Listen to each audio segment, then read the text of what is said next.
how to turn on or turn off text messages suggested stickers on Samsung Galaxy S26, S26 Plus or Ultra. First, tap on the home button to return back to the home screen. Then open up the text messages app. Next, tap on the profile icon at the top corner. Then we scroll down and tap on messages settings. From here, scroll down and tap on suggestions and actions.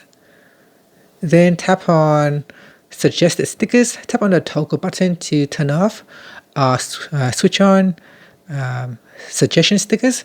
So once it is turned on, if you go to your text conversation from time to time when you reply to a text, it will suggest a stickers. So depending on the text, the previous text that you receive, it will sometimes suggest a stickers that you can use. And that's it. Thank you for watching this video.